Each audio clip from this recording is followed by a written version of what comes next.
Hello friends, super magic રસોઈમાં મિત્રો હું આપનું સ્વાગત કરું છું। આજે હું લચ્છા પરાઠાની રેસીપી લઈને આવી છું મિત્રો। તો તમને મારો વિડીયો ગમે તો લાઈક કરજો, શેર કરજો અને સબસ્ક્રાઇબ કરવાનું તો ભૂલતા જ નહીં। મિત્રો, આ લચ્છા પરોઠામાં મેં શું ઇન્ગ્રેડિયન્ટ લીધા ને એ પણ હું તમને બતાવી દઉં। એમાં મેં 1 કપ ઘઉંનો લોટ લીધો છે, આપણે રૂટીન જે રોટલીનો લોટ હોય ઈ। ચીલી ફ્લેક્સ છે 1 ટીસ્પૂન જેવા, 1 ટીસ્પૂન જેવા મિક્સ હર્બ્સ છે, ઘી છે, તેલ છે અને મીઠું છે અને પાણી। તો આટલા ઇન્ગ્રેડિયન્ટ મિત્રો આપણે જોશે તો આપણે બનાવવાનું ચાલુ કરીએ। મિત્રો, અત્યારે મેં ઘઉંની રોટલીનો આપણે 1 કપ લોટ લીધો છે, એમાં ટેસ્ટ એકોર્ડિંગ 1/2 ટીસ્પૂન જેવું સોલ્ટ નાખી દેશું અને એમાં આપણે 1 ટીસ્પૂન જેવો આ મિક્સ હર્બ નાખી દેશું અને 1 ટીસ્પૂન જેવા જો તમે ખાતા હો તો ચીલી ફ્લેક્સ પણ હું નાખી દઉં છું। આ મસાલો બહુ સરસ આપણે પરાઠામાં લાગે છે અને 1 ટેબલ સ્પૂન જેવું આપણે ઓઇલ નાખી દેશું મિત્રો। અને હવે આનો આપણે લોટ બાંધી લેશું મિક્સ કરીને બધું સરસ। મિત્રો, તમે પરોઠા હોટલમાં તો બહુ ખાધા હશે લચ્છા પરાઠા, પણ તમે ઘઉંના લચ્છા પરાઠા હેલ્ધી એ બહુ ઓછા જોયા હશે। તો આપણે આજે તમે એકદમ હેલ્ધી ઘઉંના લોટના જ આપણે પરોઠા બનાવવા જઈ રહ્યા છીએ, તો તમે જોજો છેલ્લે સુધી।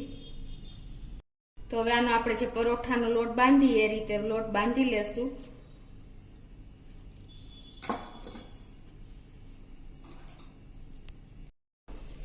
તો મિત્રો, જો આ રીતે આપણે રોટલીના લોટથી થોડોક હાર્ડ અને ભાખરીથી થોડોક ઢીલો એવો આપણે પરોઠાનો લોટ હોય છે એ પ્રમાણે જ આપણે લોટ બાંધી લેશું।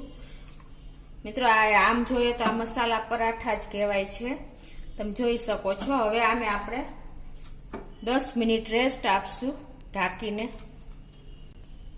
આ રીતે આપણે 10 મિનિટ રેસ્ટ આપી દેશું।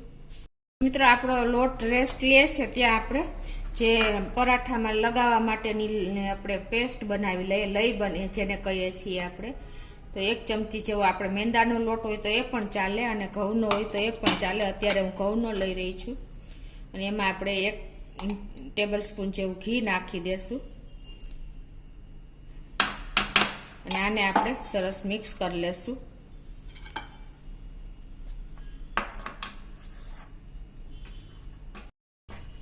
તો આ રીતે જો આપણે પેસ્ટ બનાવી લેવાની આપણે પરોઠા ઉપર લગાવવા માટે।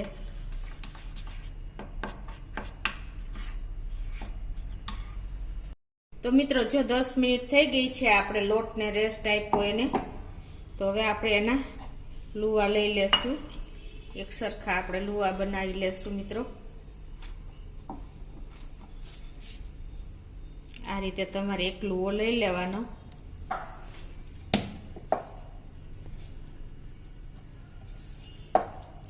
અને એને પણ આપણે આ રીતે વણી લેશું। મિત્રો, હવે જો આ પરોઠું વણાઈ ગયું છે અને એમાં પણ આપણે આ લેયર લગાવી લેશું, પેસ્ટ કરી છે એ આ રીતે ઇવનલી તમે જોઈ શકો છો।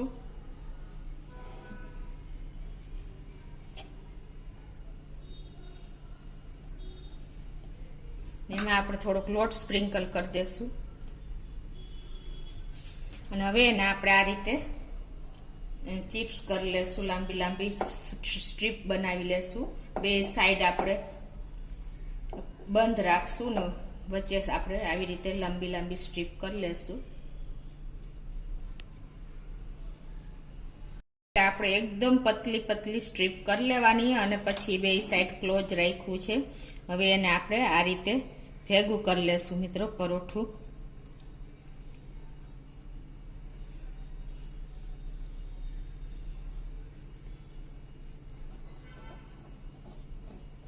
અને એમાં પણ આપણે આવી રીતે લોટ સ્પ્રિંકલ કરી દેશું અને એને આ રીતે આપણે ટ્વિસ્ટ કરી લેશું 2 છેડેથી આ રીતે મિત્રો, એટલે એકદમ આપણા લચ્છા દેખાશે, તમે જોઈ શકો છો।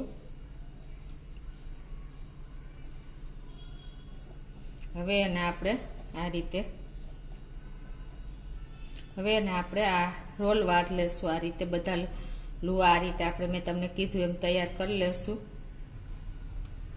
અને આને અહીંયા લોક કરી દેશું નીચેની સાઈડ।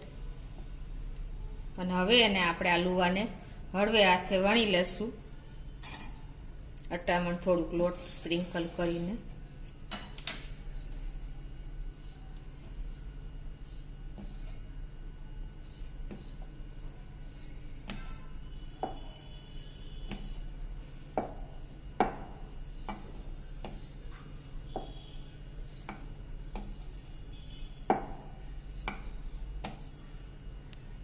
આપણું પરોઠું પણ વણાઈ ગયું છે અને આ બાજુ આપણી લોઢી પણ તપી ગઈ છે. તો એમાં આપણે આ નાખી દેશું અને એકદમ સ્લો ફ્લેમ ઉપર આપણે આને એક સાઈડ શેકી લેશું 1 મિનિટ સુધી. 1 મિનિટ થઈ ગઈ છે મિત્રો અને આપણે આને ટર્ન કરી લેશું પરોઠું આ રીતે. અને એની ઉપર આપણે હવે ઘી લગાવી દેશું.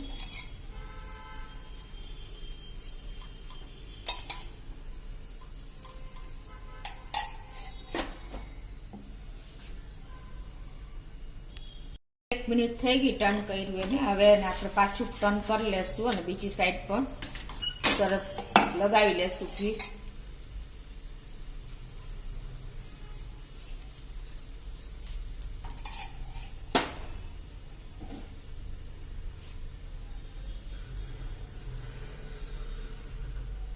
આ રીતે આપણે 1 મિનિટ સ્લો ફ્લેમ ઉપર જ શેકવાનું છે. હવે એને આપણે ટર્ન કરી લેશું. જો આ બીજી સાઈડ પણ આપણું પરોઠું શેકાઈ ગયું છે અને હવે રેડી થઈ ગયું છે 2 મિનિટમાં. તો હવે એને આપણે લઈ લેશું અને આ રીતે પ્લેટમાં મૂકી દેશું મિત્રો. આ રીતે આપણા લચ્છા પરોઠા તમને દેખાય છે. બધા લચ્છા તમે જોઈ શકો છો. જો બધા લચ્છા આપણા અલગ થઈ ગયા છે. જો તમે મિત્રો દેખાય છે તમને.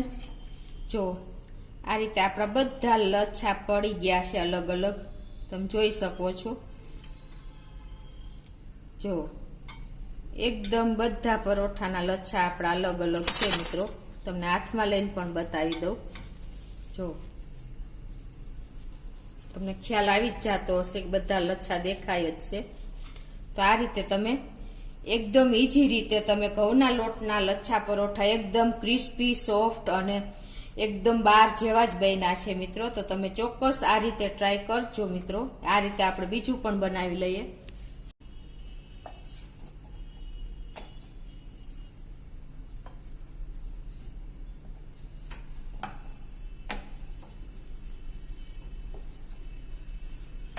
તો મિત્રો આપણું પરોઠું પણ વણાઈ ગયું છે, તમે જોઈ શકો છો. જો આ બીજી સાઈડ પણ આપણું પરોઠું શેકાઈ ગયું છે અને હવે રેડી થઈ ગયું છે 2 મિનિટમાં. મિત્રો જો આ રીતે આપણે 2 પરોઠા બનાવી લીધા છે. તમે જોઈ શકો છો કે આપણા લચ્છા કેટલા જુદા પડી ગયા છે. તમને ફોકથી પણ બતાવી દઉં. જો તો મિત્રો તમે ચોક્કસ આ રીતે ઘરે ઘઉંના પરાઠા બનાવવાની ટ્રાય કરજો, લચ્છા પરાઠા. અને તમને મારો વિડીયો ગમે તો લાઈક કરજો, શેર કરજો અને સબસ્ક્રાઈબ કરવાનું ભૂલતા નહીં.